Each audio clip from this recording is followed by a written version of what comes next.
সব মানুষই কষ্ট পায়, কিন্তু সব মানুষ সবসময় ভেঙে পড়ে না।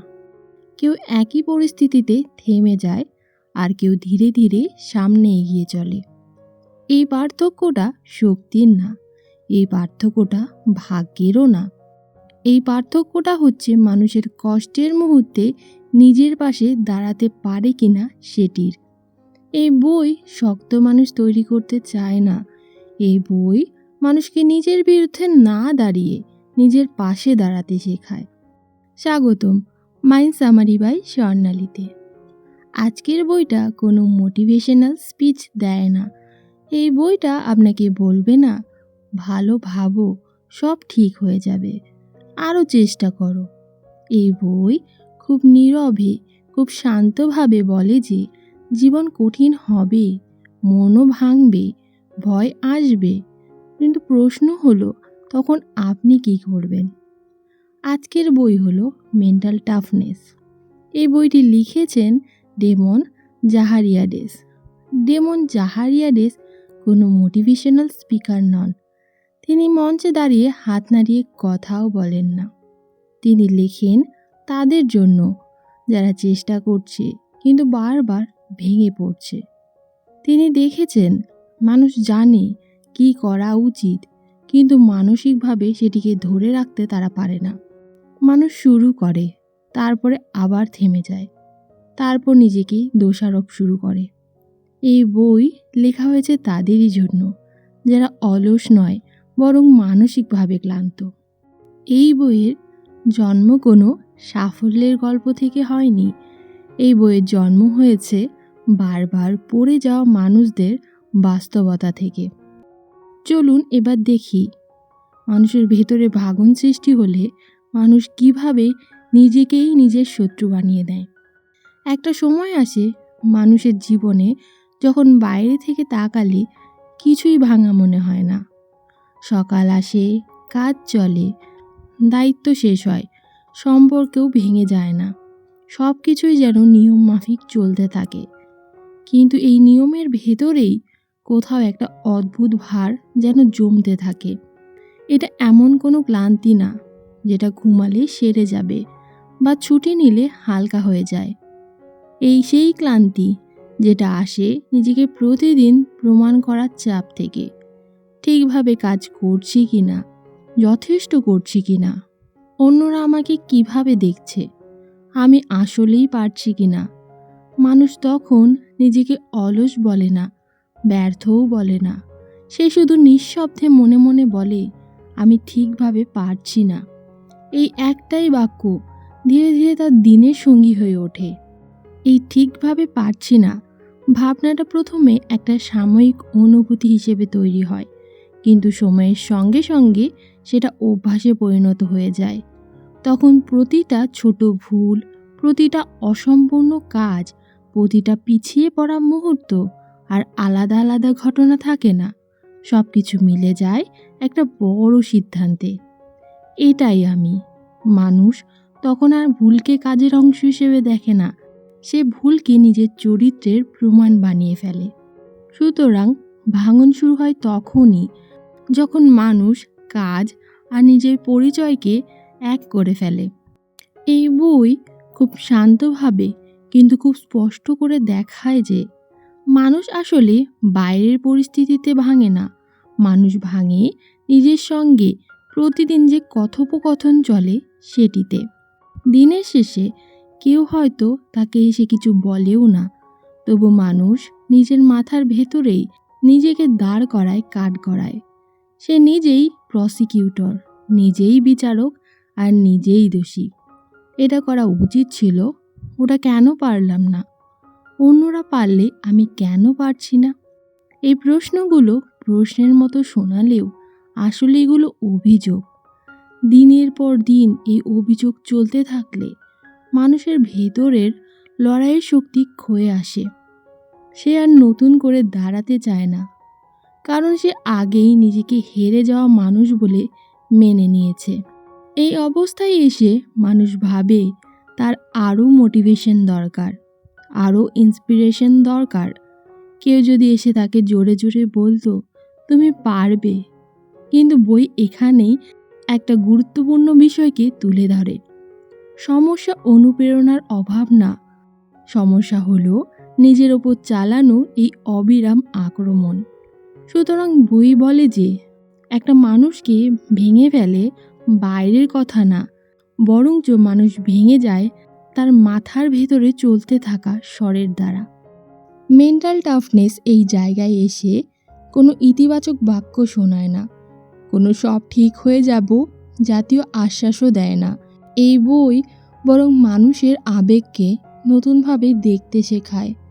বই বলে তোমার চিন্তাগুলো আর অনুভূতিগুলোকে আবহাওয়ার মতো দেখতে শেখো। কখনো মেঘ করবে, কখনো ঝড় উঠবে, কখনো আকাশ পরিষ্কার থাকবে, কিন্তু আকাশ নিজে কখনো বদলায় না।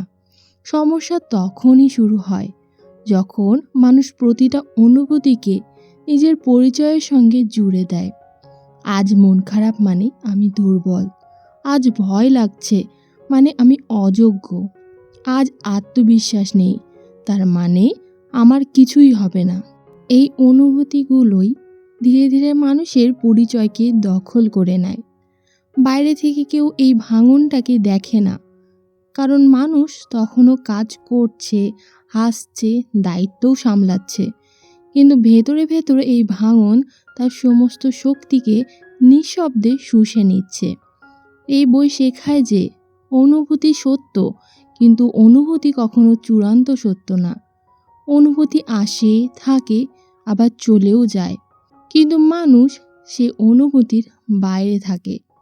এই পার্থক্যটা যে মানুষ একবার বুঝতে পারে সে আর নিজের বিরুদ্ধে কখনো দাঁড়ায় না। এই অংশের শেষ দিকে বই খুব গভীর একটা বোঝাপড়া রেখে যায়।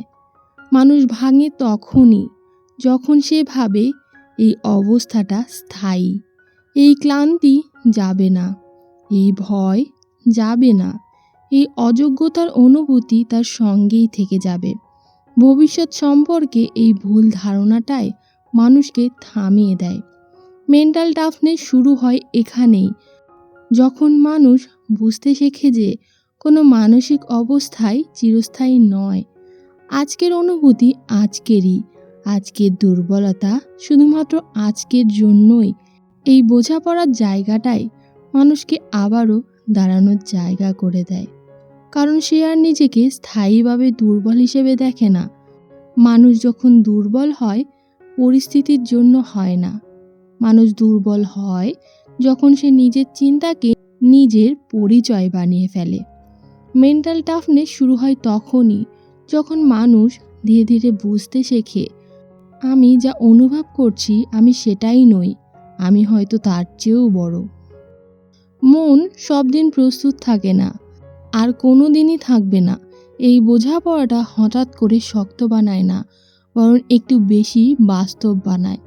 কিছুদিন থাকবে এমন যখন শরীর উঠতে চায় না, মন ঝুলে থাকে, কাজের কথা ভাবলেই বুকে ভারী লাগে।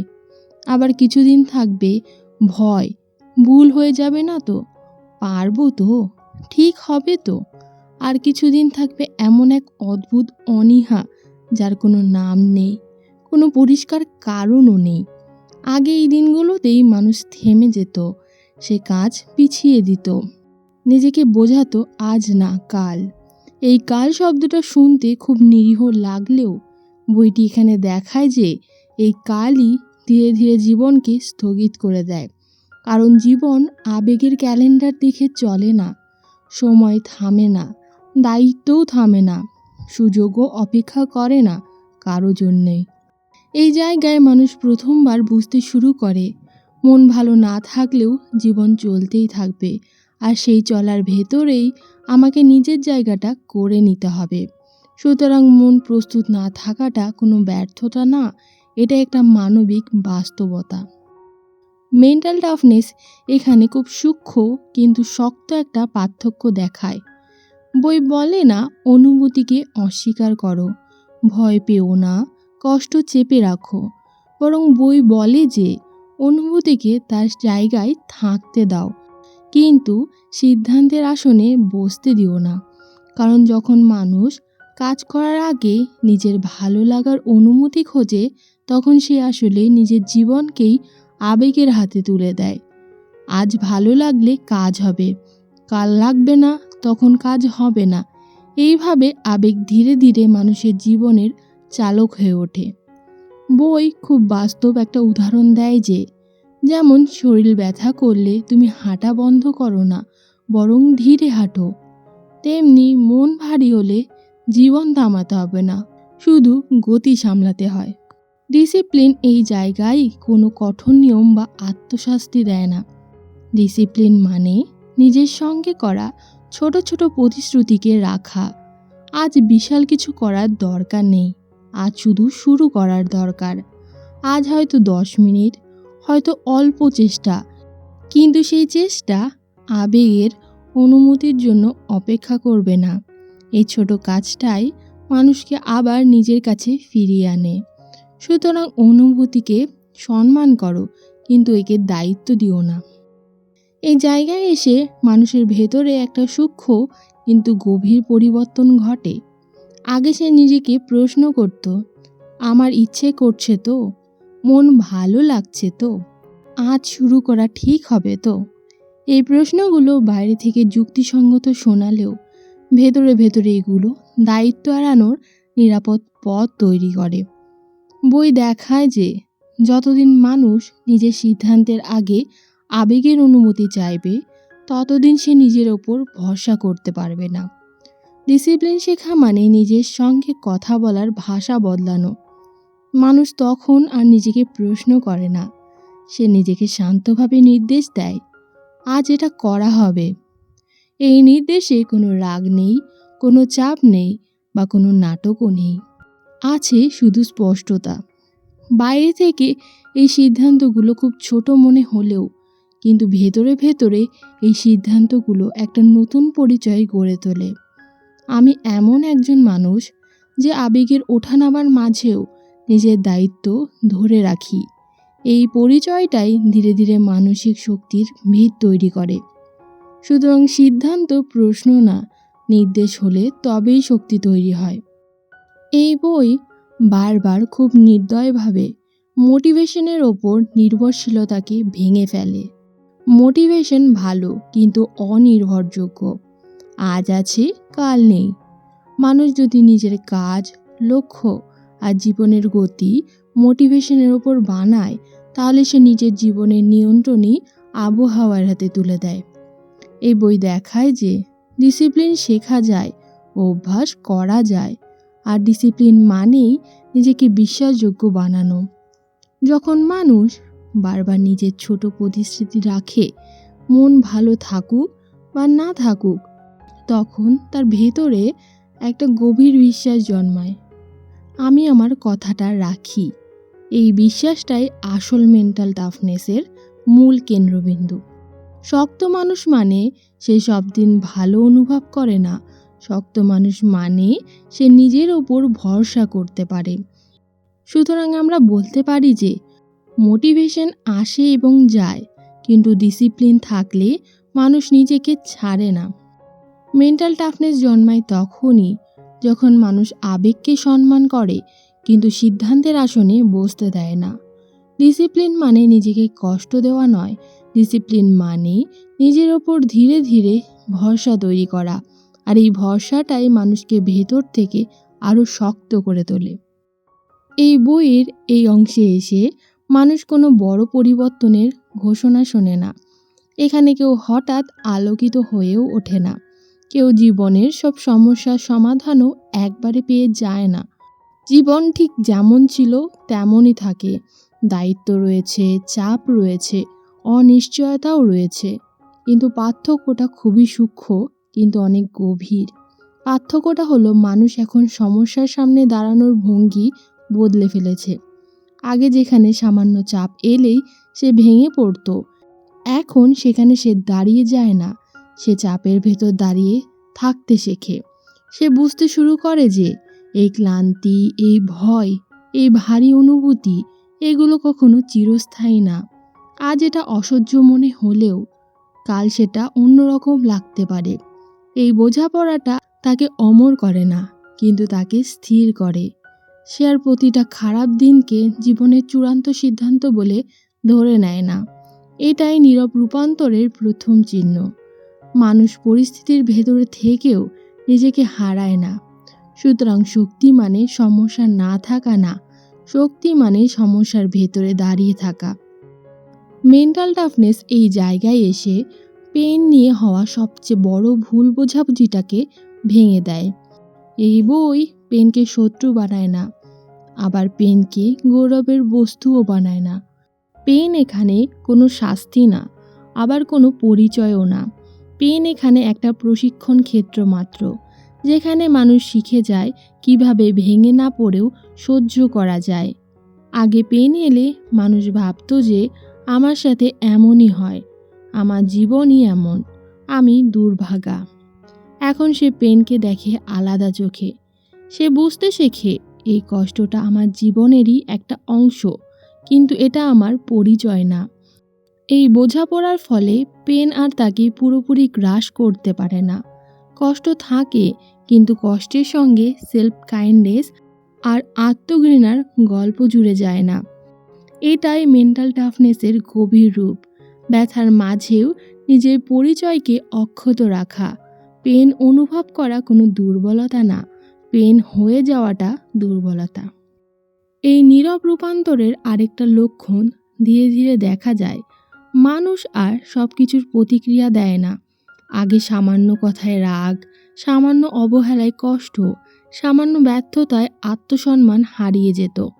এখন সেসব অনুভব করে ঠিকই, কিন্তু সঙ্গে সঙ্গে নিজেকে সেই অনুভূতির হাতে তুলে দেয় না।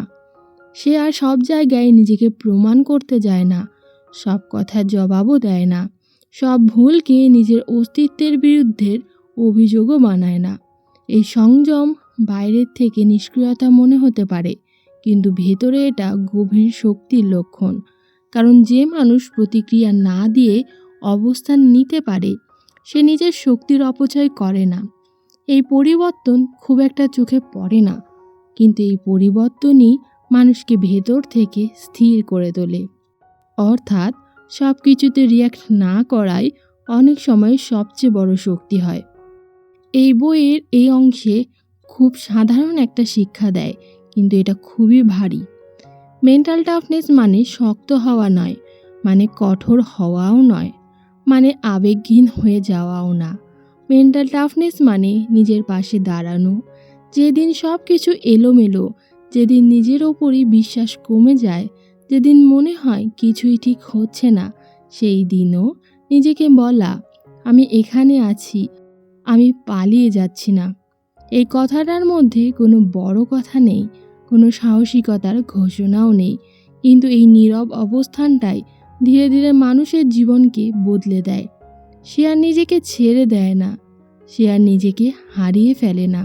এই মানুষটা বাইরে থেকে খুব আলাদা মনে নাও হতে পারে, কিন্তু ভেতরে ভেতরে সে স্থির, সে বিশ্বাসযোগ্য, সে নিজের ওপর দাঁড়িয়ে থাকা একজন মানুষ। মেন্টাল টাফনেস মানে নিখুঁত জীবন না, মেন্টাল টাফনেস মানে বাস্তব জীবনকে সামলানোর ক্ষমতা। যে মানুষ নিজেকে ছাড়ে না, যে মানুষ কঠিন দিনেও নিজের পাশে দাঁড়ায়, সে মানুষই সত্যিকারের শক্ত মানুষ। চলুন দেখি মেন্টাল টাফনেস কীভাবে লেখকের জীবনে প্রয়োগ হয়েছে। ডেমন জাহারিয়াডেসের জীবন বাইরে থেকে খুব সাধারণই মনে হতো। কোনো নাটকীয় পতন ছিল না, আবার হঠাৎ সাফল্যের গল্পও না। প্রতিদিন কাজ, দায়িত্ব, নিয়ম সবই চলছিল নিজের মতো, কিন্তু ভেতরে ভেতরে একটা চাপ যেন জমে উঠেছিল, যেটার নাম তিনি কখনো জানতেন না। তিনি কখনো অলস ছিলেন না, তবু ক্লান্ত ছিলেন। ব্যর্থ ছিলেন না, তবু নিজের কাছেই যেন সন্তুষ্ট হতে পারছিলেন না। কারণ প্রতিদিন তিনি নিজের ওপর আরও ভালো হওয়ার চাপ দিচ্ছিলেন, আর সেই চাপটাই ধীরে ধীরে অনুপ্রেরণা না হয়ে শাস্তিতে রূপান্তরিত হয়েছিল। এক সময় তিনি লক্ষ্য করতে শুরু করেন যে কাজ থেমে যাচ্ছে তখনই যখন তিনি নিজের অনুভূতির দিকে তাকিয়ে সিদ্ধান্ত নিচ্ছেন। মন ভালো থাকলে কাজ এগোয়, মন ভারী থাকলে কাজ পিছিয়ে যায়। এই নির্ভরতায় তাকে আটকে রেখেছিল। তখন তার ভেতরে একটা নতুন বোঝাপড়া জন্ম নেয়। মন সব দিন প্রস্তুত থাকবে না, আর তার জন্য জীবন থামানো যায় না। এই উপলব্ধি থেকেই তিনি খুব ছোট সিদ্ধান্ত নিতে শুরু করেন। ভালো লাগুক বা না লাগুক, কাজ হবে। এই ছোট ছোট তবুও সিদ্ধান্ত থেকেই ডিসিপ্লিনের জন্ম হয়। এই অভ্যাসের সঙ্গে সঙ্গে তার ব্রেনের সাথেও সম্পর্ক বদলে যায়। মানসিক অস্বস্তি, বিরক্তি, ভয় এইসব তিনি আর শত্রু হিসেবে দেখেন না। তিনি বুঝতে শেখেন যে এই অনুভূতিগুলোই আসলে তাকে স্থির হতে শেখাচ্ছে। তিনি আর সব জায়গাতে প্রতিক্রিয়া দেখান না, সব কথার জবাব দিতেও যান না, নিজের ভুলকে নিজের অস্তিত্বের বিরুদ্ধে অভিযোগ বানান না। ভেতরে ভেতরে একটা নীরব স্থিরতা তৈরি হয়। এই নীরব পরিবর্তন থেকেই মেন্টাল টাফনেস বইয়ের জন্ম হয়। এই বই লেখা হয়নি মানুষকে শক্ত দেখানোর জন্য, লেখা হয়েছে মানুষকে নিজের পাশে দাঁড়াতে শেখার জন্য। ডেমন জাহারিয়াডেস নিজের জীবনে যেমন বুঝেছিল, মেন্টাল টাফনেস মানে কঠোর হওয়া না, মেন্টাল টাফনেস মানে কঠিন দিনেও নিজেকে ছেড়ে না দেওয়া। এই বোঝাপড়াটাই তিনি নীরবে এই বইয়ের ভেতরে রেখে গেছেন। এই বই আমাদের শেখায় না কিভাবে কখনো ভাঙব না, এই বই শেখায় ভাঙার পরেও কিভাবে নিজেকে ধরে রাখতে হয়। মেন্টাল টাফনেস মানে কঠোর হওয়া না, মানে আবেগহীন হওয়াও না। মেন্টাল টাফনেস মানে কষ্টের দিনে নিজের পাশে দাঁড়ানো, মন ভালো না থাকলেও দায়িত্ব ছেড়ে না দেওয়া, আর নিজের দুর্বল মুহূর্তকেও নিজের পরিচয় বানিয়ে না ফেলা। এই বই মনে করিয়ে দেয় যে শক্ত মানুষ আলাদা করে অনুভব করে না, শক্ত মানুষ আলাদা করে আচরণ করে। এবার আপনার পালা। একটা গভীর শ্বাস নিন। আজ কোনো প্রতিজ্ঞা নয়, আজ কোনো বড় সিদ্ধান্তও নয়, শুধুমাত্র কমেন্টে লিখুন, even when I don't feel like it, I will still show up for myself today. ছোট হোক, সাধারণ হোক, কিন্তু নিজের হোক। এটাই ছিল মেন্টাল টাফনেস, ডেমন জাহারিয়াডেসের বইটির মূল সারাংশ, একটি বাস্তব জীবনের দৃষ্টিভঙ্গি থেকে। আমি স্বর্ণালী, আপনি দেখছেন মাইন্ড সামারি বাই স্বর্ণালী। এমন আরও গভীর, পরিষ্কার এবং জীবন উন্নয়নমূলক বইয়ের সারাংশ পেতে ভিডিওটি লাইক করুন, শেয়ার করুন এবং চ্যানেলটি সাবস্ক্রাইব করে রাখুন। আবারও দেখা হবে প্রোডাক্টিভিটির নতুন কোনো একটি অধ্যায়ে।